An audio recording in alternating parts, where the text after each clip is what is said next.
런던 에너지 포럼, 한 영국 컨설턴트가 비웃듯 말했습니다. 아시아의 작은 나라가 세계 최대 석유 보유국과 무슨 동맹을 맺는다는 겁니까?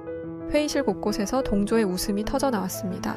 그 누구도 심각하게 받아들이지 않았죠. 그런데 바로 그 순간 UAE 바라카 원전 수주 소식이 전 세계를 충격에 빠뜨렸습니다. 이게 말이 됩니까? 미국도 독일도 일본도 아닌 한국을 최우선 에너지 파트너로 선택했다고요? 글로벌 에너지 대전환의 중심.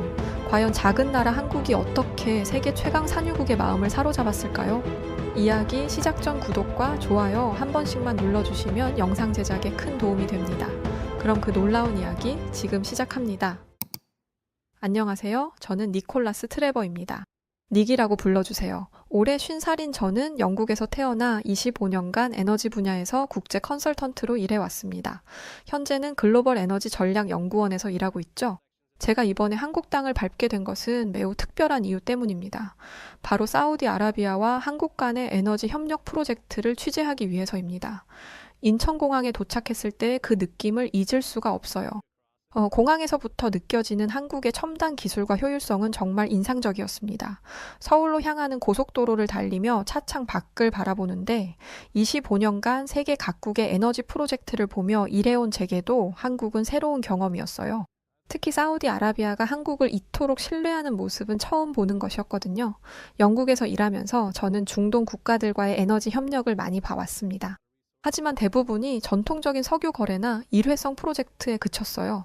북해 유전 개발이나 런던 금융가에서 이뤄지는 에너지 펀드 투자 같은 것들 말이죠. 그런데 한국과 사우디아라비아의 관계는 차원이 완전히 달랐습니다. 1962년 양국이 수교한 이후 60년간, 특히 지난 25년간 형성된 굳건한 파트너십은 제게 큰 호기심을 불러일으켰어요. 호텔에 체크인을 하고 서울 시내를 바라보며 저는 깊은 감회에 젖었습니다. 영국의 경우 사우디아라비아와의 관계가 주로 과거 식민지 시대의 영향력이나 금융 중심지로서의 역할에 의존하고 있다면 한국은 순수하게 기술력과 신뢰성으로 사우디아라비아의 마음을 사로잡은 것 같았어요. 제가 영국에서 경험한 중동 프로젝트들을 떠올려 보니 대부분이 단기적 이익에 초점을 맞춘 것들이었거든요. 그런데 한국의 접근법은 달랐습니다. 이미 몇 년 전부터 저는 한국의 에너지 기술에 대해 관심을 가지고 있었어요. 한국이 UAE 바라카 원전을 성공적으로 완공한 것을 보며 놀라움을 감추지 못했거든요. 프랑스나 일본 같은 전통적인 원전 강국들을 제치고 한국이 중동 첫 상업 원전을 수주한 것은 정말 충격적인 일이었습니다. 그런데 이제 사우디아라비아까지 한국을 적극적으로 파트너로 선택하고 있다니요. 서울의 야경을 바라보며 저는 이번 취재를 통해 과연 어떤 이야기들을 발견하게 될지 기대에 부풀었습니다. 한국의 기술력과 사우디아라비아의 자원이 만나 어떤 시너지를 낼 수 있을까요? 그리고 25년간 축적된 양국 간의 신뢰는 정말 어떻게 형성된 것일까요? 영국인인 제가 보기에도 정말 신기한 조합이었어요. 아시아의 작은 나라 한국이 세계 최대 석유 보유국인 사우디아라비아와 이런 깊은 관계를 맺고 있다는 것이 말이죠. 첫 번째 만남의 주인공은 라일라 알파하드였습니다. 사우디 에너지부의 젊은 고위 관료인 그녀와 서울 시내 한 고급 호텔 라운지에서 만났어요. 라일라는 30대 중반의 여성으로 옥스퍼드 대학에서 에너지 정책을 공부한 엘리트였습니다. 히잡을 쓰고 있었지만 매우 현대적이고 진취적인 인상을 주었어요. 유창한 영어로 대화를 나누는 그녀에게서 새로운 사우디아라비아의 모습을 볼 수 있었거든요. 첫 질문부터 직설적이었습니다. 라일라, 왜 사우디아라비아가 한국을 진짜 파트너로 인정하게 되었나요? 미국이나 유럽의 전통적인 강국들이 아니라 말이에요.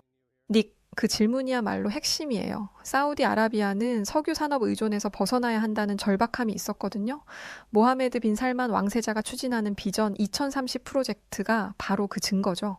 우리는 친환경 에너지 전환이 단순한 선택이 아니라 생존의 문제라는 것을 깨달았어요. 석유가 영원할 수는 없잖아요. 그래서 우리는 수많은 국가들을 검토했지만 한국만큼 완벽한 조건을 갖춘 나라는 없었습니다. 기술력, 실행력, 그리고 무엇보다 신뢰성에서 한국이 단연 돋보였거든요. 그럼 영국이나 독일 같은 나라들은 어떤 문제가 있었나요? 영국은 물론 훌륭한 기술력을 가지고 있어요. 하지만 브렉시트 이후 정치적 불안정성이 있었고 무엇보다 실행력과 지속성에서 아쉬움이 있었어요. 프로젝트를 시작해도 정권이 바뀌면 정책이 바뀌는 경우가 많았거든요. 한국은 약속한 것을 끝까지 해내는 문화가 뿌리 깊게 자리 잡고 있어요. 정권이 바뀌어도 국가적 프로젝트에 대한 일관성을 유지하죠. 이런 신뢰성이야말로 장기적인 에너지 협력에서 가장 중요한 요소예요.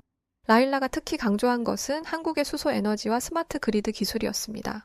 사우디아라비아가 너움시티 같은 미래 도시를 건설하면서 그린 수소와 블루 수소를 대량 생산하고 있는데 한국의 수소 활용 기술과 만나면 정말 놀라운 시너지가 날 수 있어요. 현대자동차의 수소차 기술, 한국전력의 스마트 그리드 시스템, 그리고 삼성과 LG의 에너지 저장 기술까지 한국은 에너지 생태계 전체를 아우르는 통합 솔루션을 제공할 수 있는 유일한 나라예요. 저는 이 대화를 통해 사우디아라비아가 한국을 선택한 이유가 단순히 기술력 때문만이 아니라는 것을 깨달았습니다. 25년간 쌓아온 상호 신뢰, 그리고 한국만의 독특한 성실함과 끈기가 결정적인 요인이었던 거예요. 라일라와의 두 번째 만남은 더욱 깊이 있는 대화로 이어졌습니다. 이번에는 한강공원 근처의 조용한 카페에서 만났어요. 그녀는 한국과 사우디아라비아의 25년 협력 역사에 대해 매우 구체적이고 생생한 이야기들을 들려주었습니다. 닉, 우리 두 나라의 관계는 정말 파란만장했어요. 1990년대 후반부터 시작된 본격적인 에너지 협력은 수많은 난관을 극복하며 발전해왔거든요. 라일라가 특별히 기억에 남는다며 들려준 첫 번째 사례는 1990년대 말 아시아 금융위기 때의 일이었습니다. 그때 많은 서구 기업들이 리스크를 우려해 중동 프로젝트에서 발을 빼려고 했어요. 하지만 한국 기업들은 오히려 더욱 적극적으로 사우디아라비아 시장에 뛰어들었죠. 그때 우리는 한국이 진정한 파트너라는 것을 처음으로 느꼈어요. 두 번째로 인상적이었던 사례는 2008년 글로벌 금융위기 때였다고 합니다. 정말 전 세계가 패닉 상태였잖아요. 많은 서구 기업들이 프로젝트를 중단하거나 연기했지만 한국 기업들은 끝까지 약속을 지켰어요. 현대건설이 진행하던 사우디아라비아 도시 개발 프로젝트, 삼성물산의 플랜트 건설, 한국전력의 발전소 프로젝트까지 모든 것이 예정대로 진행되었거든요. 그때 우리는 한국이 정말 믿을 수 있는 파트너라는 것을 확신했죠. 제가 영국에서 경험한 것과는 사뭇 다른 모습이었습니다. 영국 기업들은 위기가 오면 즉시 리스크 관리 차원에서 프로젝트를 재검토하고 철수를 고려하곤 했거든요. 하지만 한국은 달랐어요. 한국 사람들에게는 약속은 지켜야 한다는 문화적 DNA가 있는 것 같아요. 이런 모습이 사우디아라비아 사람들에게 깊은 인상을 남겼던 거죠. 라일라가 들려준 또 다른 인상적인 사례는 2010년대 초반의 사막발전소 건설 프로젝트였습니다. 사우디아라비아 내륙 사막 지역에 발전소를 건설하는 것은 정말 어려운 일이에요. 극한의 기후 조건, 모래 폭풍, 물류상의 어려움까지 모든 것이 도전이었거든요.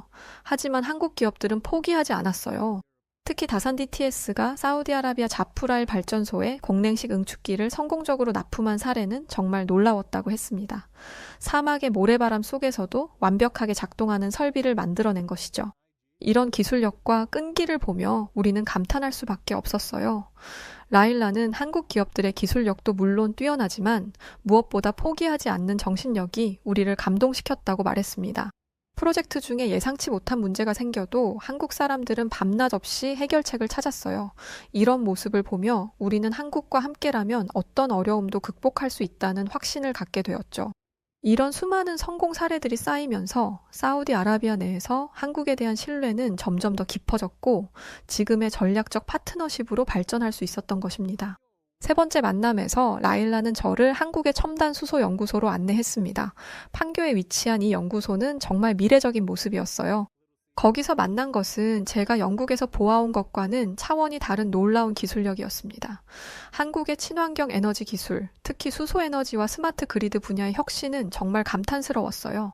연구소 소장님이 직접 나와 설명해 주셨습니다. 한국은 현재 수소차 기술에서 세계 최고 수준을 자랑하고 있습니다. 현대자동차의 수소차는 이미 상용화되어 전 세계로 수출되고 있고 이제 우리는 수소 생산부터 저장, 운송, 활용까지 전 분야에서 통합 솔루션을 제공할 수 있어요. 실제로 연구소에서 본 수소 연료 전지 시스템은 정말 인상적이었습니다. 영국에서도 수소 기술 연구가 진행되고 있지만 한국처럼 상용화 단계까지 온 경우는 드물거든요.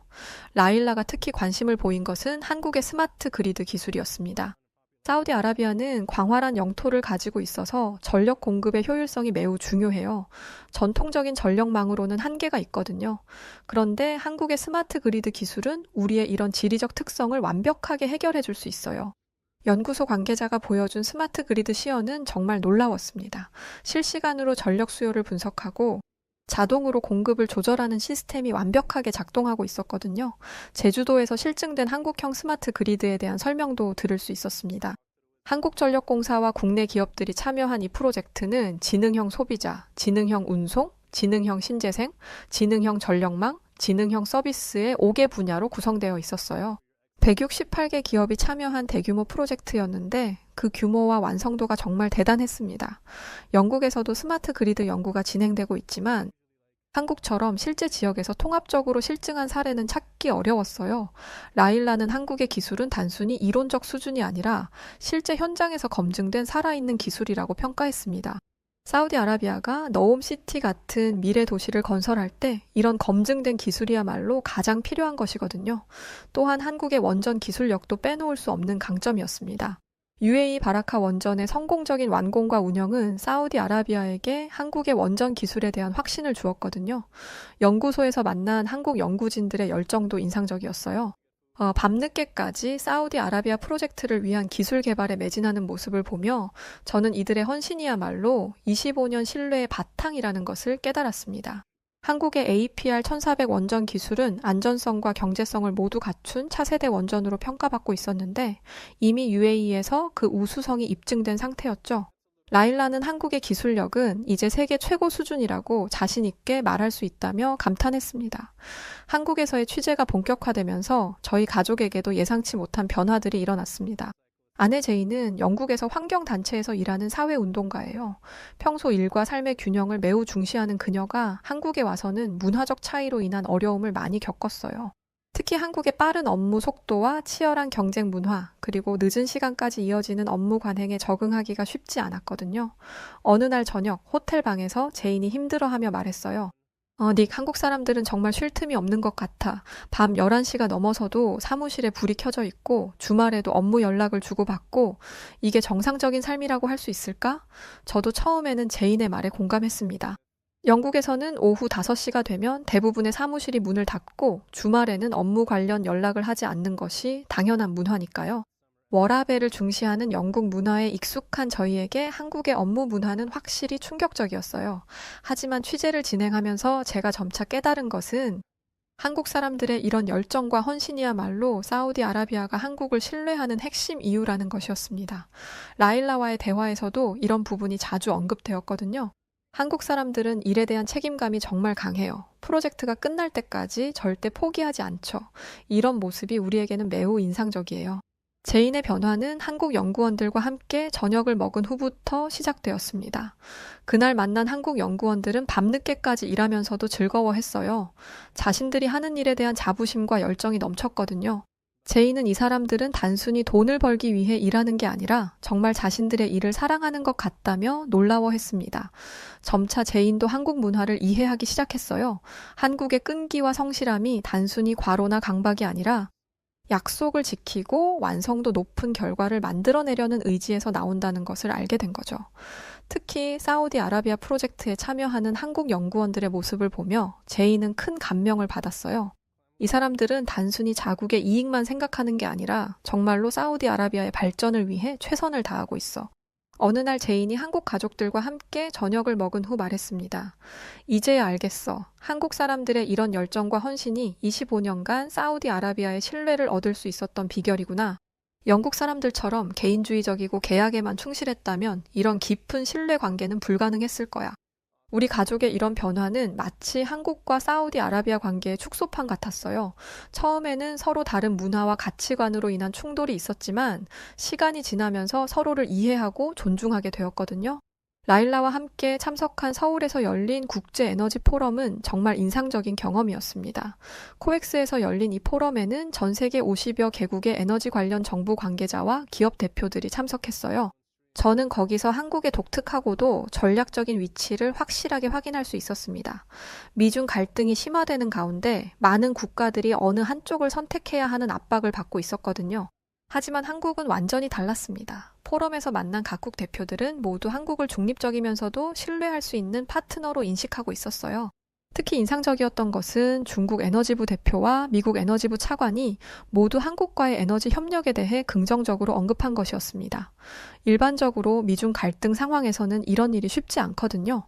영국의 경우를 생각해보니 차이가 더욱 명확해졌어요. 브렉시트 이후 영국은 유럽연합과 미국 사이에서 줄타기를 해야 하는 상황이고, 때로는 어느 한쪽을 선택해야 하는 압박을 받기도 해요. 하지만 한국은 훨씬 더 유연한 외교력을 발휘하고 있었습니다. 동맹국인 미국과의 관계를 유지하면서도 중국이나 러시아 같은 국가들과도 실용적인 협력을 이어가고 있었거든요. 라일라는 사우디아라비아가 한국을 선택한 이유 중 하나가 바로 이런 중재자 역할 때문이라고 설명했습니다. 한국은 동서양을 잇는 다리 역할을 하면서도 어느 한쪽에 치우치지 않는 균형감을 유지하고 있어요. 이런 특성이 글로벌 에너지 시장에서 매우 중요하거든요. 특히 우리 같은 중동 국가들에게는 이런 균형감이 있는 파트너가 꼭 필요해요. 포럼 중간에 일어난 한 가지 에피소드가 특히 기억에 남습니다. 이런 한국의 중재자 역할이야말로 사우디아라비아와 같은 중동 국가들이 한국을 전략적 파트너로 선택하는 핵심 이유였던 것이죠. 라일라는 포럼이 끝난 후 한국은 정말 특별한 나라다. 강대국의 압박에 굴복하지 않으면서도 모든 국가와 좋은 관계를 유지하는 지혜가 있다고 감탄했습니다. 라일라의 안내로 방문한 한국의 최첨단 에너지 연구소에서 저는 양국 협력의 구체적인 성과들을 직접 확인할 수 있었습니다. 경기도 성남에 위치한 이 연구소는 정말 미래에서 온 것 같은 느낌이었어요. 가장 먼저 눈에 띈 것은 태양광 발전 프로젝트 관련 전시였습니다. 한국 기업들이 사우디아라비아 사막에 건설한 대규모 태양광 발전소 모형이 있었는데 정말 놀라운 기술의 집약체였어요. 연구소 소장님이 직접 설명해 주셨습니다. 사우디아라비아의 풍부한 태양광 자원과 한국의 고효율 태양광 패널 기술이 만나 세계 최고 수준의 발전 효율을 달성했습니다. 특히 사막의 극한 환경에서도 안정적으로 작동하는 내구성을 확보한 것이 큰 성과죠. 실제로 사우디아라비아 사막의 뜨거운 태양과 모래바람을 견디면서도 20년 이상 안정적으로 작동할 수 있는 태양광 패널을 개발한 것은 정말 대단한 일이었어요. 수소 프로젝트는 더욱 흥미로웠습니다. 연구소에는 사우디아라비아에서 생산된 그린 수소와 블루 수소를 한국의 첨단 수소 활용 기술로 처리하는 통합 시스템이 전시되어 있었어요. 라일라는 이 프로젝트가 완성되면 양국이 함께 글로벌 수소 경제를 선도할 수 있을 것이라고 자신 있게 말했습니다. 사우디아라비아는 세계 최대 규모의 수소 생산 능력을 갖추고 있고 한국은 수소 활용 기술에서 세계 최고 수준이에요. 이 조합은 정말 완벽하죠? 한전이 진행하고 있는 사우디아라비아 발전소 프로젝트들도 인상적이었습니다. 특히 자프라일 발전소는 한전이 해외에서 수주한 첫 번째 열병합 발전소로 BOO 방식으로 20년간 전력을 판매할 수 있는 장기 계약이었어요. 영국에서는 이런 장기 계약이 정치적 리스크 때문에 쉽지 않은데 한국과 사우디아라비아 사이의 신뢰 관계가 이를 가능하게 한 것이죠. 연구소 관계자는 루마 발전소도 곧 착공될 예정인데 이는 설비 용량 1890메가와트 규모의 대형 프로젝트라고 설명했습니다. 사우디아라비아 내륙 사막에 건설되는 이 발전소는 25년간 전력을 판매하는 계약으로 한국 기업들에게 안정적인 수익을 보장해 줄 거예요. 연구소에서 만난 한국 연구진들의 열정은 정말 대단했어요.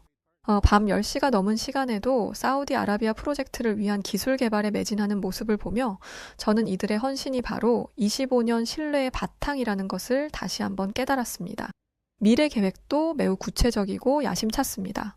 2030년까지 양국이 함께 추진할 프로젝트들은 수소열차, 스마트시티, 너움 건설, 차세대 원전 건설, 그리고 대규모 신재생 에너지, 단지 조성까지 포함하고 있었거든요. 라일라는 이 모든 프로젝트가 완성되면 사우디아라비아는 완전히 새로운 나라로 탈바꿈할 것이라며 기대의 찬 목소리로 말했습니다. 한국 에너지 기업들과의 심층 인터뷰를 통해 저는 한국의 진정한 힘이 무엇인지 깨달을 수 있었습니다. 삼성물산, 한전, 포스코, 현대자동차, 두산에너빌리티 등 한국의 주요 기업들이 모두 사우디아라비아 프로젝트에 적극적으로 참여하고 있었거든요. 이런 전방위적인 참여는 정말 인상적이었어요. 현대자동차 관계자와의 인터뷰에서 가장 흥미로웠던 것은 수소차 기술 협력에 대한 이야기였습니다.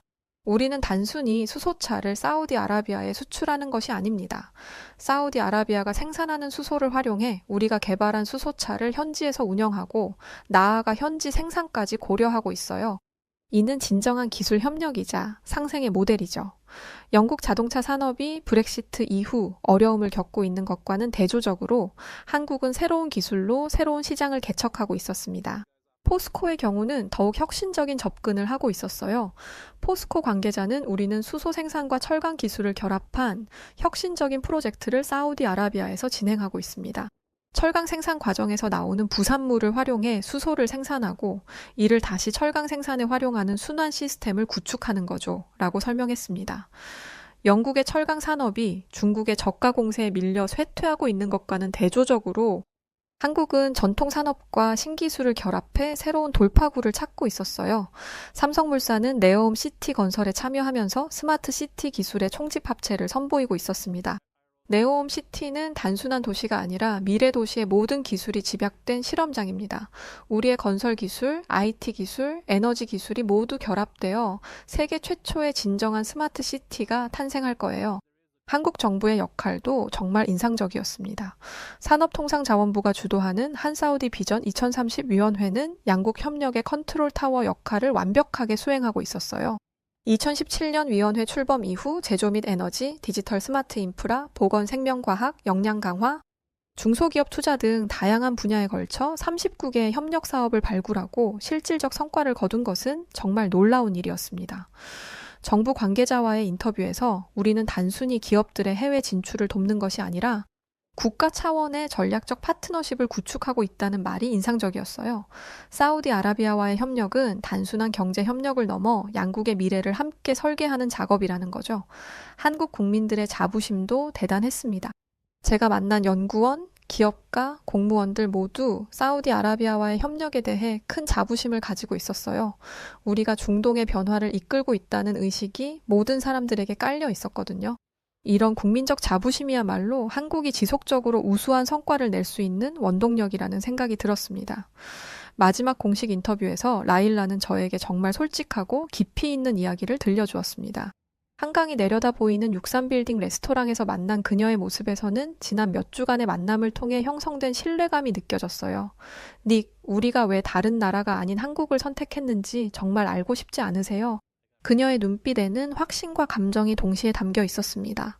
한국에는 다른 나라에서 찾을 수 없는 특별한 무언가가 있어요. 바로 진정성입니다. 많은 서구 국가들은 사우디아라비아를 여전히 단순한 석유 공급국 정도로만 보는 경우가 많았어요. 기술을 팔고 계약을 따내고 이익을 남기는 것이 주목적이었죠. 하지만 한국은 처음부터 달랐습니다. 한국은 우리를 진정한 동등한 파트너로 대해주었어요. 우리의 비전 2030을 진심으로 이해하려고 노력했고 함께 미래를 만들어가려는 의지를 보여주었죠. 단순히 현재의 거래가 아니라 50년, 100년 후의 미래를 함께 그려나가려는 자세였어요. 저는 이 말을 들으며 영국을 포함한 서구 국가들의 대중동 정책을 떠올렸습니다. 솔직히 많은 유럽 국가들은 여전히 과거 식민지 시대의 관점이나 단기적 경제 이익의 관점에서 중동을 바라보는 경우가 많거든요. 하지만 한국은 처음부터 사우디아라비아를 미래 지향적인 동반자로 인식했던 것이죠. 그리고 한국 사람들의 끈기와 성실함은 정말 경이로워요. 어떤 어려움이 있어도 끝까지 해내는 모습을 보며 우리는 진정한 신뢰를 느꼈습니다. 자프라일 발전소 건설 중에 예상치 못한 지질 문제가 발생했을 때 한국 기술진들은 포기하지 않고 3개월 동안 밤낮 없이 해결책을 찾았어요. 결국 기존보다 더 안전하고 효율적인 설계로 문제를 해결했죠. 한국은 정말 특별한 나라예요. 선진국이면서도 개발도상국의 마음을 이해하는 유일한 나라죠. 불과 몇십 년 전까지 개발도상국이었던 한국이 이제는 우리의 멘토가 되어주고 있어요. 이런 경험을 가진 나라는 세계에서 한국뿐이에요. 한국의 기술은 단순히 첨단 기술을 과시하는 것이 아니라 실제로 사람들의 삶을 개선하는 데 초점을 맞추고 있어요. 사우디아라비아 국민들의 삶의 질을 높이고 우리나라의 미래를 더 밝게 만드는 것이 목표죠. 사우디아라비아와 한국의 동맹은 단순한 비즈니스 관계가 아니에요. 서로의 꿈을 함께 실현해가는 진정한 파트너십이죠. 이런 관계는 25년간의 신뢰가 있었기에 가능한 것이고 앞으로도 계속 발전시켜 나갈 거예요. 한 달간의 취재를 마치며 인천공항으로 향하는 길에서 저는 여러분께 꼭 전하고 싶은 메시지가 있었습니다. 지난 한 달간 한국에서 보고 들은 모든 것들은 제게 인생에 큰 깨달음을 주었어요. 한국과 사우디아라비아의 에너지 동맹은 단순한 경제적 협력을 넘어선 21세기 국제관계의 새로운 모델이자 진정한 미래 자산이라는 확신을 갖게 되었거든요. 25년간 쌓아온 신뢰와 혁신이 만들어낸 이 특별한 관계는 전 세계가 주목하고 배워야 할 모델입니다. 영국을 포함한 많은 선진국들이 과거의 영광에 안주하거나 단기적 이익에만 매몰되어 있을 때 한국은 미래를 향해 끊임없이 도전하고 있었어요. 특히 인상적이었던 것은 한국 사람들의 자세였습니다. 겸손하면서도 자신감이 넘치고 전통을 존중하면서도 혁신을 두려워하지 않는 모습들이요. 사우디아라비아가 한국을 선택한 이유를 이제는 완전히 이해할 수 있습니다. 한국의 뛰어난 기술력, 검증된 신뢰성, 그리고 무엇보다 상대방을 존중하는 진정성이 25년간의 파트너십을 가능하게 했어요. 라일라와의 마지막 만남에서 그녀가 한 말이 계속 머릿속에 맴돌아요. 한국은 우리에게 단순히 기술을 파는 것이 아니라 함께 꿈을 이루어가는 진정한 파트너예요. 이 한마디가 모든 것을 설명해 주는 것 같았습니다. 영국의 기업들이 주로 계약서에 명시된 의무만 이행하려는 경향이 있다면 한국 기업들은 파트너의 성공을 위해 계약 이상의 노력을 기울이고 있었어요. 이런 차이가 바로 25년간의 신뢰를 만들어낸 핵심이었던 것이죠. 한국과 사우디아라비아의 에너지 동맹은 이제 전 세계의 벤치마킹 대상이 되고 있습니다. 수소 경제, 스마트 그리드, 원전 기술, 그리고 신재생 에너지까지 양국이 함께 개척하고 있는 모든 분야가 미래 에너지 산업의 표준을 제시하고 있어요. 특히 네옴 시티 같은 미래 도시 프로젝트는 전 세계 도시 개발의 새로운 패러다임을 만들어가고 있습니다. 영국으로 돌아가는 비행기 안에서 저는 이번 취재를 통해 얻은 가장 큰 교훈을 곱씹어 봤습니다. 진정한 파트너십은 하루아침에 만들어지는 것이 아니라는 것. 그리고 신뢰는 말이 아닌 일관된 행동으로 쌓아가는 것이라는 점이었어요. 한국이 보여준 25년간의 변함없는 성실함과 끊임없는 혁신 의지, 그리고 상대방을 진심으로 존중하는 자세야말로 오늘날 한사우디 에너지 동맹의 핵심 토대였습니다. 제가 여러분께 확신을 가지고 말씀드릴 수 있는 것은 한국과 사우디아라비아의 이 특별한 동맹이 앞으로도 계속해서 세계 에너지 산업을 이끌어갈 것이라는 점입니다. 더 나아가 이들의 협력 모델은 다른 국가들 간의 관계에도 좋은 본보기가 될 것이라고 확신해요. 25년 신뢰와 혁신이 만든 한국의 에너지 동맹, 이것이야말로 대한민국이 세계에 자랑할 수 있는 진정한 미래 자산이며 전 세계가 배우고 존경해야 할 국제 협력의 모델이라 생각합니다. 한국 여자들쯤이야 누워서 떡 먹기로 꼬실 수 있다는 미국 남자가 있습니다. 그는 세계 최고의 강대국 출신인 자신이 유혹하면 한국 여자들이 황송해하며 자신을 받아줄 것이라 굳게 믿고 있었는데요. 얼마 전 한국에 온 이 오만방자한 미국인은 쌍코피가 터지는 개망신을 당한 뒤 땅을 치고 후회했다고 합니다. 대체 그에게 무슨 일이 벌어진 것일까요? 오늘 사연 시작합니다. 안녕하세요. 저는 미국 브루클린 출신의 브래드 윌리엄스라고 합니다. 저는 어렸을 때부터 제가 미국인이라는 게 몹시 자랑스러웠어요. 세계에서 제일 잘 나가고 강력한 국가의 국민이라는 사실은 제게 엄청난 자부심을 주었고 언제부터인가 저는 이 세상 모든 국가가 미국의 발 아래에 있다고 믿었어요. 그도 그럴 게 우리 미국인들이 쓰는 영어는 전 세계의 공용어나 마찬가지이고 세계 최고의 대학들도 전부 미국에 있고 국방력 역시 우리 미국이 세계 1위니까요. 게다가 저는 금발의 푸른 눈을 가진 전형적인 백인 남자였기 때문에 이 세상 그 누구와 견주어도 난 꿀릴 것이 하나도 없다고 믿었죠. 그래서였을까요? 전 제 첫사랑이 실패할 거라고 단 한 번도 생각해보지 못했었습니다. 하지만 제가 좋아했었던 그 여자애는 내가 아닌 어떤 한국 남자가 너무 좋다면서 저를 차버리더군요. 처음에 저는 이 현실이 믿기지가 않았어요. 세계 최강대국 미국인인 제가 고작 한국이라는 조그만 나라 출신에게 밀려서 이런 비참한 꼴을 당하다니요? 저는 너무 분해서 밤에 잠도 제대로 잘 수 없을 정도였답니다. 그래서 저는 그 한국 남자에 대해 알아보기로 했어요. 대체 어떤 놈이길래 내 소중한 첫사랑을 빼앗아간 것인지 궁금해서 참을 수가 없었거든요. 그렇게 그 한국 남자를 뒷조사하다가 저는 놀라운 사실을 알게 되었는데 그건 바로 그놈이 아이비리그에 다니고 있다는 것이었어요. 그 사실을 알고 난 뒤 전 그놈이 더 싫어졌답니다. 진짜 미국인인 저는 그저 그런 공업 전문대를 나와서 공장에서 일하고 있는데 그놈은 한국인 주제에 아이비리그에 가다니요? 이런 주제도 모르는 아시아인들 때문에 우리 백인들이 설 자리를 잃는 것이라는 생각에 저는 괜히 심통이 나고 나중에는 열등감까지도 느껴지더군요. 이런 건 태어나서 처음 느껴보는 감정이었어요. 위대한 미국인인 내가 고작 한국인 녀석에게 이런 패배감을 느끼다니 이건 말도 안 되는 것이었고 저는 어떻게든 이 열등감을 해소해야만 했어요. 어떻게 하면 좋을까 고민하던 저는 제가 당한 그대로 돌려줘야겠다는 생각을 하게 되었답니다.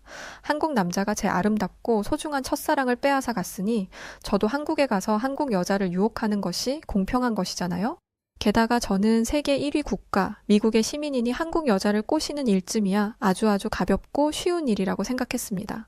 왜냐하면 한국 같은 3급 국가 사람들은 평생 저 같은 선진국 국민을 동경하고 부러워했을 테니까요.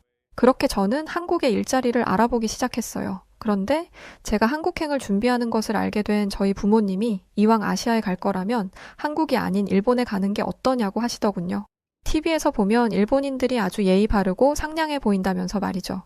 물론 저는 부모님의 제안을 거절했습니다. 저는 한국에 가서 한국 여자를 유혹해야 했으니까요. 하지만 저희 부모님은 계속해서 저를 설득하셨죠. 일본은 오랫동안 경제 대국이었으니 일하기에도 좋을 거고 무엇보다 한국은 북한이라는 위험 부담이 큰 국가이니 피하는 게 좋지 않겠니? 부모님의 설득은 며칠 동안 계속되었고 결국 저는 한국이 아닌 일본으로 가기로 했답니다. 솔직히 태어나서 지금까지 미국 밖으로 나가본 적도 없고 아시아의 역사에 대해 제대로 공부해본 적도 없는 저한테는 한국 여자나 일본 여자나 별 차이 없는 다 같은 동양인이라는 생각도 있었거든요. 그렇게 저는 별 생각 없이 일본행 비행기 티켓을 끊었고 며칠 뒤 드디어 일본의 오사카에 도착하게 되었죠. 저는 일본의 한 영어 학원에 원어민 강사로 취업을 했는데 예상대로 일본인 동료들은 저에게 호의적으로 대해주었어요. 일본인들은 특유의 간드러지는 목소리로 언제나 밝게 웃으며 제게 먼저 인사를 건넸죠. 또 일본인들은 어디를 가든 사뿐사뿐 조용히 다니고 매너도 잘 지켰어요. 그들은 지나치게 자유로운 면이 있는 미국인들과는 확연하게 달랐죠. 저는 천사처럼 상냥한 일본인들을 보며 부모님 말씀을 듣고 일본에 오기를 참 잘했다고 생각했어요. 그런데 본격적으로 일본에서 일을 시작하게 되자 저는 제 선택이 잘못되었다는 것을 깨닫게 되었답니다. 일본인들은 천사 같은 얼굴을 하고 등 뒤에는 칼을 숨긴 음흉하고 무서운 인간들이었어요. 그 사실을 처음 알게 된 것은 학원 회식 자리에서였죠. 저는 일본인 동료들과 야키니쿠 집에 갔는데 그 자리의 분위기가 참으로 요상하더군요. 우선 제일 나이가 많은 남자 직원이 가장 상석에 앉고 그 양옆에 젊은 여직원들이 앉아서 그에게 술을 따라주거나 고기를 구워주는 등 그의 시중을 들어주었어요. 만약 이런 일이 미국에서 벌어진다면 당장 고소를 당할 일인데 일본인 동료들은 이 상황이 전혀 이상하지 않다는 듯 당연하게 받아들이더군요. 어안이 벙벙해진 저는 옆자리에 앉은 일본인 여자 동료에게 이런 일이 자주 일어나냐고 물었죠. 그러자 그 여자 동료의 입에서는 충격적인 말이 쏟아져 나오기 시작했습니다. 그녀는 주변을 살피더니 작은 목소리로 조심스럽게 이렇게 말했어요. 미국이랑 일본은 문화가 달라요. 일본 사람들은 여자가 남자를 섬기고 받들어 모시는 것이 당연하다고 생각하거든요. 만약에 그걸 거부하면 여성스럽지 못하다며 사회에서 비난받기 때문에 일본 여성들은 자의적으로든 타의적으로든 남자들에게 순종적으로 굴어야 해요.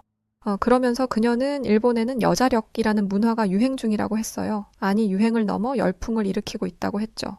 여자력은 여자로서 얼마나 예쁘게 보여지는가를 나타내는 수치고 다른 말로는 남자에게 어떻게 보여지는가를 나타내는 말이라고 해요.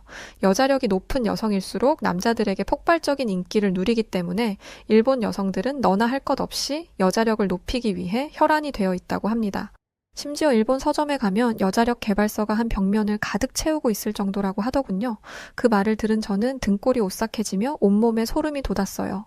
모든 여자들이 남자들에게 사랑받기 위해 혈안이 되어 있는 국가라니 그게 제정신인가요?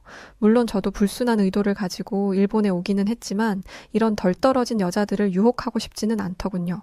주인에게 사랑받기 위해 꼬리치는 애완동물들도 아니고 현대사회를 살아가는 인간들이 어떻게 그런 사고방식을 가지고 있는지 저는 도무지 이해가 되지 않았습니다. 그래서 저는 이렇게 말했죠. 일본의 여성 인권은 정말 최악이군요.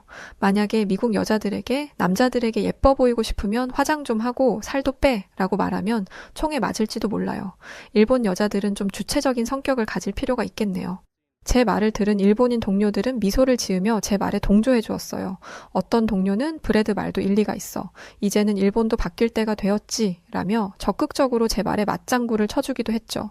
그 후로도 저는 일본인 동료들과 이야기 꽃을 피우며 회식을 잘 마무리했습니다. 아니, 적어도 저는 그렇게 믿었어요. 그런데 그 다음날 출근을 하자 일본인 동료들의 태도가 어딘지 미묘하게 달라져 있었습니다. 일본인들은 자기들끼리 재미있게 이야기를 하다가도 저만 가까이 다가가면 아무 일도 없었다는 듯 입을 다물어 버리거나 제 인사를 무시하기 시작했죠. 그런 일들이 며칠씩이나 계속되었고 참다 못한 저는 인터넷으로 일본의 따돌림 문화를 검색해 보았어요. 그러자 앞에서는 웃어주어도 뒤에서는 무슨 생각을 하고 있는지 모르는 게 일본인들의 특징이라는 글이 다수 발견되더군요. 저는 그제서야 회식 자리에서 제가 일본 문화에 대해 함부로 떠든 것이 문제였다는 것을 알게 되었죠. 하지만 저는 억울하기도 하고 어이가 없기도 했어요. 그 자리에서는 분명 자기들도 웃으며 제 말에 맞장구를 쳐놓고 이렇게 뒤통수를 치다니요? 하지만 어쩌겠습니까? 일본에 왔으니 일본법에 따를 수밖에요. 다음 날 저는 일본인 동료들 앞에 고개를 숙이고 제가 했던 발언에 대해 사과를 했어요. 그러고 난 뒤에야 일본인 동료들은 저를 아는 채 해주더군요.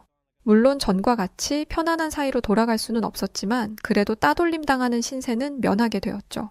그날 이후 저는 일본인들의 심기를 거스르지 않으려 조심 또 조심했어요. 그들은 워낙 예민하고 음습한 성격을 가지고 있어서 어디에서 문제가 터져 나올지 알 수가 없었거든요. 하지만 아무리 조심해도 문제는 생기기 마련이었고 결국 저는 일본인 동료들에게 투명 인간 취급을 당하게 되었답니다. 그 계기는 아주 사소한 것이었는데요. 어느 날 저는 동료들과 카페에 가게 되었어요. 평소 일본인들은 칼같이 더치페이를 하기 때문에 그날도 각자가 주문한 커피값을 따로 냈는데 하필 제 지갑에 돈이 조금 부족하더군요.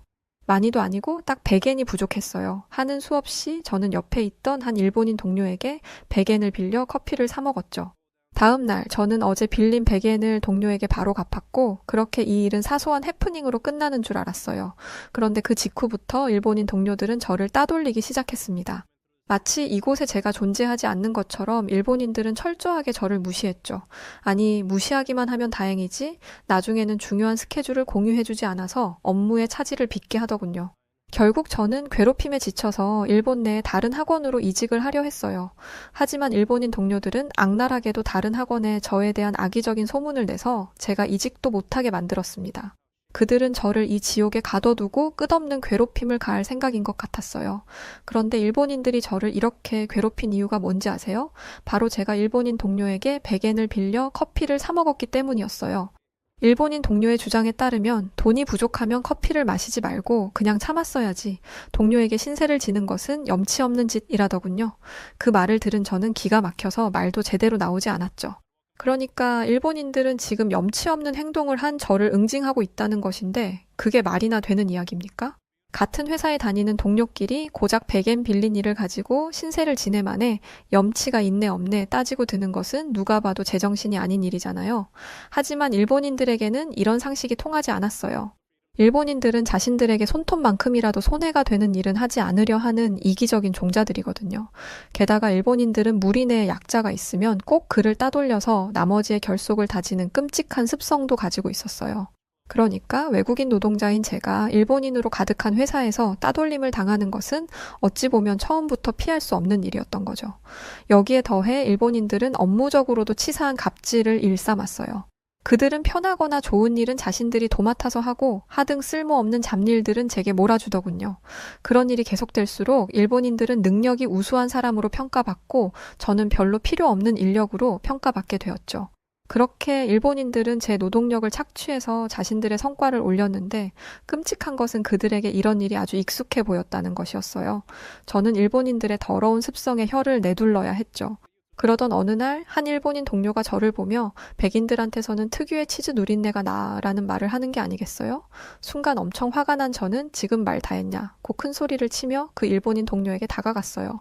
그 일본인 동료는 170cm도 안 될 것 같은 작은 키를 가지고 있었는데 키가 176cm였던 제가 그 앞에 서서 내려다보자 겁을 집어먹더군요. 여태까지 같은 일본인들과 무리를 지어서 저를 비웃고 무시해 왔으면서 제가 강하게 나오니까 쫄아서 아무 말도 못하는 모습을 보며 저는 일본인들이 참 비겁하다는 것을 알게 되었죠. 그들은 강한 자에게 약하고 약한 자에게 강한 전형적인 찌질이들이었어요. 일본인들의 실체를 정확히 알게 되자 저는 그들이 우스워 보이기 시작했습니다. 그러자 재미있는 일이 일어나기 시작했어요. 일본인들이 제게 함부로 대하기는커녕 쭈뼛거리며 설설기는 게 아니겠어요. 저는 일본인들의 이런 역겨운 습성에 완전히 질려버렸고 이제 그만 일본을 떠나기로 했습니다. 하지만 이대로 미국으로 돌아가기는 아쉬웠고 저는 원래 계획했던 대로 한국에 가보기로 했죠. 얼마 후 저는 한국 땅을 밟게 되었는데 바로 그 순간부터 놀라움의 연속이었답니다. 우선 인천공항의 직원들은 능숙하고 유창하게 영어를 사용했는데 그들의 뛰어난 영어 회화 실력의 순간 저는 제가 미국에 잘못 왔나 하는 생각까지 들 정도였죠. 사실 저는 일본에서 생활하면서 답답함을 느낄 때가 한두 번이 아니었거든요. 일본인들은 정말 기초적인 영어도 할 줄 몰라서 늘 손짓과 발짓을 섞어가며 대화를 해야 했죠. 반면에 여기 인천공항의 직원들은 자유자재로 영어를 구사하며 완벽에 가까운 서비스를 제공하고 있었어요. 한국이 캐나다나 멕시코처럼 미국과 딱 붙어있는 나라도 아닌데 한국인들은 어떻게 이렇게 영어를 잘하는 것인지 정말이지 경이로움이 느껴질 정도였답니다. 다음으로 저를 놀라게 한 것은 한국의 엄청나게 빠른 인터넷 속도였어요.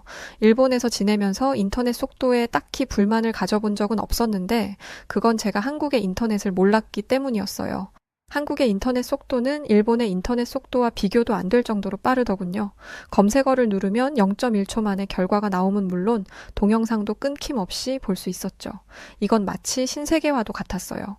미국은 세계 1위의 강대국인데도 이런 서비스를 누릴 수 없는데 한국은 이렇게나 훌륭한 인터넷을 마치 공기로 숨을 쉬듯 당연하게 이용한다는 사실에 저는 절로 배가 아파지더군요. 제 상식으로는 한국이 미국보다 뒤떨어지는 나라여야 되는데 이런 상황은 잘 이해가 되지 않아 너무 당황스러웠죠. 하지만 언제까지 넋을 놓은 채 서 있을 수는 없었기에 저는 애써 놀란 마음을 진정시키며 인천공항 밖으로 나왔어요. 인천공항 내부도 최첨단을 달리는 시설들이 가득했지만 인천공항 밖에도 훌륭한 인프라가 갖춰져 있더군요. 제일 먼저 눈에 띈 것은 빽빽하게 늘어선 고층 빌딩들이었어요. 그 화려하고 압도적인 전경은 낡고 허름한 일본의 도시와 너무 비교가 되더군요. 일본은 아무래도 지진이 많이 일어나는 나라라서 그런지 대체로 건물들이 낮고 지어진 지 오래된 것들이 많은데 한국의 건물들은 아찔한 높이와 세련된 디자인으로 그 위용을 뽐내고 있었어요. 이어서 저를 놀라게 한 것은 공항 주변에 즐비하고 있는 고급 외제차들이었는데 미국인인 저도 비싸서 구입할 엄두도 못 내는 독일제 자동차를 한국인들이 몰고 다니고 있더군요. 저는 평생을 아시아 국가들은 미국의 발밑에 놓여 있다고 생각하며 살아온 사람인데 지금 이 모습을 보면 제 생각이 완전히 틀린 것 같아 저는 적잖이 충격을 받았답니다. 그런데 놀라움은 여기서 끝이 아니었습니다. 한국인들의 아름다운 외모는 충격 그 자체였거든요. 우선 한국인들의 피부는 눈이 부실 정도로 희고 깨끗했어요. 언뜻 보기에도 한국인들의 피부는 백인인 제 피부보다 훨씬 더 하얘 보였는데 대체 왜 제가 백인이고 한국인들이 황인이라 불리는 것인지 이해가 가지 않을 정도였죠. 특히 한국 여자들은 도자기로 빚어놓은 듯 깨끗하고 맑은 피부에 오밀조밀 예쁜 이목구비를 자랑하고 있었는데 그녀들은 꼭 인형처럼 아름다웠어요. 재미있는 것은 한국 여자들이 일본 여자들과 굉장히 다르게 생겼다는 것이었는데 대체로 땅딸막하고 하관이 툭 튀어나온 것이 특징인 일본 여자들과 다르게 한국 여자들은 매끄러운 얼굴선과 범접할 수 없이 귀티나는 분위기를 가지고 있더군요. 저는 이 사실만으로도 한국에 오길 정말 잘했다는 생각이 들었어요. 하지만 문제는 전혀 예상치 못한 곳에서 발생했답니다.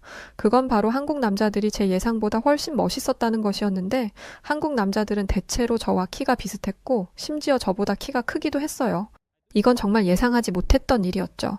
일본 남자들은 거의 대부분 저보다 키가 작고 왜소했거든요. 저는 같은 동양인이니 한국 남자들도 키가 작고 못생겼을 것이라는 편견을 가지고 있었는데 실제로 본 한국 남자들은 대체로 훤칠하게 키가 크고 부티나는 외모를 가지고 있었어요. 그들의 세련된 외모를 보고 있자 마음속 깊숙이 넣어두었던 한국 남자에 대한 열등감이 다시 스멀스멀 기어 나오기 시작하더군요. 저도 모르는 사이 저는 첫사랑을 빼앗겼던 굴욕을 곱씹고 있었죠. 결국 저는 언젠가 한국 여자를 유혹하고 말겠다는 철없는 결심을 다시 하게 되었답니다. 지금 생각해보면 어리석고 유치하기 짝이 없는 생각이지만 당시에 저는 악만 남은 상태였어요. 그렇게 저질스러운 생각을 하며 저는 새로운 직장으로 향했죠. 저는 한국에서도 영어 학원의 원어민 강사로 일하게 되었는데 한국인 동료들은 일본인 동료들이 처음에 그랬던 것처럼 저를 반갑게 맞이해 주었어요. 하지만 저는 이미 일본인들에게 대인 경험이 있기 때문에 한국인들에게 쉽게 마음의 문을 열지 않았죠. 한국인들이 아무리 상냥하게 웃으며 다가와도 전 그 미소에 속지 않을 것이라 다짐했어요. 저는 어차피 개인주의가 팽배한 미국에선 온 사람이라서 혼자 지내는 것이 익숙했고 딱히 한국인 친구를 만들고 싶은 마음도 없었기에 한국인 동료들에게 대면대면하게 굴었죠. 그런데 한국인들은 혼자 밥을 먹고 혼자 커피를 마시는 저를 이해하지 못하는 것 같았어요. 그들은 끈질기게 저에게 다가와 말을 걸고 호의를 베풀었습니다. 어느 날은 다 같이 친해질 겸해서 술을 마시러 가자고 하더군요. 그 순간 저는 일본에서의 기괴했던 경험이 떠올라 싫다고 거절했지만 끝끝내 한국인 동료들은 요즘 유명한 맛집이라는 곳으로 저를 데리고 갔어요. 지금 생각해보면 한국인 동료들은 한국인 특유의 정으로 무리해서 겉도는 저를 챙겨준 것이었지만 당시에 저는 저에게 자꾸만 들이대는 한국인 동료들이 귀찮기만 했습니다. 하지만 그렇게 억지로 끌려가다시피 한 자리에서 저는 놀라운 경험을 하게 되었답니다. 우선 한국인들은 술을 마실 때 일본인들처럼 여자력끼니 머니를 따지며 변태같이 놀지 않더군요. 오히려 한국인들은 혹시 누가 지나치게 취하지는 않았는지 혹은 누가 소외되어 있지는 않은지 체크하며 서로를 세심하게 챙기기 바빴어요. 세상 친절한 척은 다하지만 속으로는 끔찍하게 이기적인 일본인들만 보다가 따뜻하고 이타적인 한국인들을 보니 어쩐지 기분이 묘하더군요. 이들을 보고 있으면 겉으로는 웃어주면서 속으로는 다른 생각을 품고 있는 일본인들과 한국인들은 본질적으로 다르다는 것을 느낄 수 있었어요. 어느새 저는 한국인 동료들에게 마음의 문을 열었고 맛있는 한국 음식을 안주로 먹으며 즐거운 시간을 보내게 되었죠. 그러던 중 저는 잠시 화장실에 들렀고 얼마 후 화장실에서 나온 저는 기절할 정도로 깜짝 놀라게 되었답니다. 글쎄, 저와 한국인 동료들이 앉아있던 자리에 가방과 겉옷은 그대로 있는데 사람들은 감쪽같이 사라진 게 아니겠어요? 저는 누가 우리의 짐을 훔쳐갈 새라 서둘러 자리로 돌아가 앉았죠.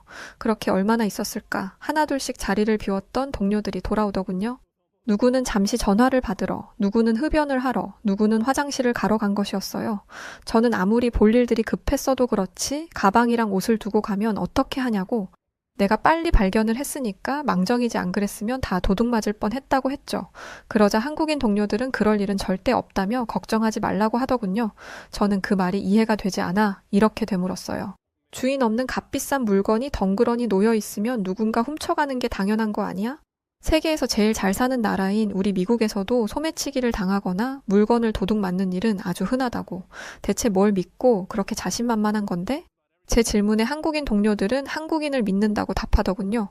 원래 한국인들은 주인 없는 물건에 손을 대지 않는다면서 말이죠. 그 말을 들은 저는 혹시 한국은 남의 물건에 손을 대면 처벌을 세게 하는지 물었어요. 그러자 한국인 동료들은 이렇게 답하더군요. 한국인들이 남의 물건에 함부로 손대지 않는 것은 처벌이 무서워서가 아니야. 그냥 내 것이 아닌 다른 사람의 물건이니까 손을 대지 않는 것이 당연하다고 생각하는 거지. 저는 그 말이 도저히 믿기지 않았어요. 무슨 천사들도 아니고 사람이 그렇게까지 양심이 바르고 반듯할 수는 없다고 생각했거든요. 하지만 한국이라는 나라를 겪으면 겪을수록 한국인 동료들의 말이 사실이라는 것이 드러났습니다. 한국에는 무인으로 운영되는 가게들이 많았는데 한국인들은 주인이 없어도 도둑질을 하지 않는 것이 너무나 당연하다는 듯 스스로 값을 지불하며 무인 가게를 양심적으로 이용하고 있었죠. 저는 만약 미국의 슬럼가에 이런 무인 가게가 세워진다면 어떤 일이 벌어질까 상상해 보았어요. 아마 채 1시간도 되지 않아서 그 가게는 강도들로 인해 초토화가 되고 말 겁니다. 그런 일이 벌어지는 것이 당연하던 나라에 살다가 이렇게 양심적인 문화를 처음 겪었을 때 저는 인지부조화가 올 지경이었어요. 그때 제가 느낀 감정은 새하얀 백조들 틈에 낀 미운 오리가 된 기분이었답니다. 하지만 시간이 지날수록 백조들 사이에서 살아가는 것이 썩 괜찮은 일이라는 것을 저는 알게 되었어요. 우선 한국 학원에서 근무하는 것은 일본에서 근무할 때보다 훨씬 근사한 일이었는데 일단 사람 대 사람으로 존중받으며 일할 수 있다는 것이 너무 좋았습니다. 일본에서 말 같지도 않은 이유로 무시를 받다가 스마트하고 젠틀한 한국인 동료들과 함께 일하게 되니 꼭 천국에 온 기분이더군요. 게다가 한국 학생들은 굉장히 똑똑해서 하나를 가르치면 열을 알아들었어요. 날로 일취월장하는 제자들을 보며 저는 전에 느껴본 적 없던 성취감과 뿌듯함도 느낄 수 있었죠. 어느 순간부터 저는 한국에서 일할 수 있음에 감사하며 누가 시키지 않아도 있는 힘을 다해 열심히 일하게 되었답니다. 그렇게 저는 마음을 다잡고 한국에서 인생의 전성기를 보내고 있었죠. 하지만 제 안에 어리석은 열등감과 무지 때문에 제 인생은 다시 꼬이기 시작했답니다. 평소처럼 열심히 강의를 하고 나오던 어느 날 갑자기 원장님이 저를 부르시더군요. 원장님은 그동안 저를 눈여겨봤다고 하시며 열심히 일해줘서 고맙다고 제게 특별 보너스를 주셨어요. 저로서는 생각지도 못한 엄청난 보상이었죠. 저는 앞으로도 더 성실하게 일하겠다고 인사를 드리고 원장실을 빠져나왔어요. 그리고는 갑자기 생긴 큰돈을 보며 무엇을 할까 고민하기 시작했죠. 그러다가 문득 저는 클럽에 가봐야겠다는 생각을 하게 되었어요. 마침 그날은 금요일이기도 했고 당시 제 안에는 아름다운 한국 여자를 유혹하고 말겠다는 욕망이 꿈틀거리고 있었거든요. 그렇게 저는 강남에 있는 클럽으로 향했죠. 택시를 타고 클럽으로 가면서 저는 이런 생각을 했답니다. 클럽에서 제일 예쁜 한국 여자를 꼬셔야지. 난 세계 최고의 강대국 미국의 국민이니까 한국 여자들을 쉽게 꼬실 수 있을 거야. 그렇게 허황된 꿈을 꾸는 사이 어느새 택시는 강남의 클럽에 도착했고 저는 부품 기대를 아는 채 클럽 안으로 들어갔습니다. 아니나 다를까 클럽 안에는 아름다운 한국 여자들이 가득하더군요. 먹이를 노리는 매처럼 기회를 노리던 저는 혼자서 춤을 추고 있는 한 여자에게 다가가기 시작했어요. 잠시 후 아름다운 그녀의 옆에 서게 된 저는 나 미국인인데 같이 놀겠냐고 물어봤죠. 이어서 그녀의 입이 열렸고 저는 충격을 받아 그 자리에서 얼음이 되어 버렸답니다. 네? 미국인인데 왜 제가 그쪽하고 같이 놀아야 해요? 관심 없는데 저쪽으로 가주실래요? 저는 미국인들은 싫어서요. 제가 미국인이라는 것을 밝히면 당연히 제 유혹에 넘어올 것이라 생각했던 그녀는 대체 뭐가 어떻게 된 일인지 저를 단칼에 거절해버렸어요. 저는 당황스럽고 당황한 마음에 그녀에게 영어로 욕을 해버렸죠. 볼 것도 없으면서 괜히 튕기기는 나도 당신 같은 여자는 별로예요. 유독 영어를 잘했던 한국인들이라 그 여자도 제 말을 알아들었더군요. 그래서 맞받아치기 시작했고 결국 저희는 말싸움을 하게 되었어요. 상황이 격해지기 시작하자 주변에 있던 한국 남자 한 명이 제 팔을 잡고 진정하라며 말리더군요. 하지만 저는 이미 이성을 잃은 상태였고 제 팔을 잡은 그 한국 남자의 얼굴에 주먹을 날리고 말았습니다. 지금 생각해보면 참 어리석고 무모한 행동이었지만 당시에 저는 저보다 체격이 작은 한국인 한 명쯤이야 제가 쉽게 이길 수 있을 것이라는 생각을 하고 있었어요. 그런데 한국인을 우습게 본 것은 엄청난 실수였습니다. 저에게 맞은 그 한국 남자는 자세를 고쳐 잡더니 번개같이 빠른 속도로 발차기를 날리더군요. 결국 저는 그 발차기 한 방에 나가 떨어지고 말았죠. 이어서 경찰이 도착했고 저는 창피하게도 쌍코피를 줄줄 흘리며 인근 경찰서로 끌려가게 되었어요. 경찰서에 가서 들으니 한국 남자들은 어릴 때 다들 태권도라는 무술을 기본으로 배운다고 하더군요. 그러면서 경찰관은 이렇게 말했어요. 멀쩡하게 생긴 외국인이 왜 한국에 와서 사고를 치고 그래요 대체? 외국 남자들 신사라는 말도 옛말이지원. 사고 칠 거면 한국에 오지를 마요. 저는 아까 맞은 곳이 아파서 또 너무 창피해서 눈물을 줄줄 흘렸어요. 그러고 있기를 얼마나 지났을까 제 신원 보증을 해주기 위해 한국인 동료들이 경찰서에 와주었답니다. 굉장히 늦은 시간이었음에도 불구하고 엉뚱한 사고를 친 동료를 위해 한 걸음에 달려와준 그들이 어찌나 고맙던지요. 동시에 저는 엄청난 죄책감을 느껴야 했어요. 이렇게 저를 위해주는 동료들의 나라에서 저는 몹쓸 사고나 쳤으니까요. 창피함과 죄책감에 고개도 들지 못하고 눈물만 흘리는 저를 대신해 제 한국인 동료들은 제가 친 사고를 수습해 주었답니다. 저는 착하고 예의 바른 한국인 동료들 덕분에 별탈 없이 이 일을 넘길 수 있었죠. 그 새벽 저는 동료들에게 다시는 이런 일 없을 거라고 단단히 약속하고 진심을 다해 감사를 전했습니다. 그날 이후 저는 건방지게 굴었던 지난 날을 반성하며 한국인들의 반듯함을 닮으려 애쓰고 있어요. 그리고 한국인 동료들은 언제나 제 곁을 지키며 모범이 되어주고 있답니다. 참을 수 없이 부끄러운 과거를 제가 다시 반복하지 않도록 말이죠. 물론 제가 한국에 와서 저지른 잘못은 지금 다시 생각해도 자다가 이불을 뻥뻥 찰 정도로 창피하고 아마 나중에 무덤에 들어갈 때까지 잊지 못할 끔찍한 기억이지만 그래도 저는 한국에 오기를 정말 잘했다고 생각합니다. 왜냐하면 저는 한국에서 저를 되돌아보고 저의 지난 날을 반성할 수 있었으니까요. 한국 여자는 눈 감고도 아주 쉽게 꼬실 수 있을 거라던 오만했던 저는 한국에 와서 아주 제대로 크게 혼나게 되었었고 왜 저의 첫사랑이 한국 남자에게 홀딱 반해 저를 차버렸던 것인지 대번에 이해하게 되었습니다. 언젠가 꼭 만날 겁니다. 최선을 다해 이를 사랑하고 주변을 배려하고 경찰분이 말했던 외국 신사라는 말이 나올 수 있게 앞으로도 환상적이고 아름다운 한국에서 매일을 감사하며 살아가도록 하겠습니다. 자, 오늘 사연은 여기까지입니다. 에고, 단단히 오해하셨네요. 한국 여성분들 노란 머리 키 큰 미국인들 별로 안 좋아하는데 말이죠. 솔직히 저도 한국 여자라서 읽으면서도 살짝 기분 나쁜 마음이 여하튼 성실함과 다정함 모두 중무장해야 한국 여성분들과 만나보실 수 있을 거예요. 우리 한국 여자들 무시하면 큰 코 다쳐요. 그럼에도 사연 보내주신 브래드 윌리엄스 씨 감사드리고요. 앞으로는 2번 다시 클럽에서 그런 추태 부리지 마세요. 자, 그럼 오늘 사연 어떻게 들으셨나요? 오늘 사연이 재미있으셨다면 구독과 좋아요, 그리고 알림 설정 부탁드립니다. 그러면 지금까지 사연을 읽어드렸던 여우튜브 송은지였고요. 영상 끝까지 시청해주신 분들 모두 고맙습니다. 그리고 구독자분들 언제나 사랑합니다. 당신만의 유튜브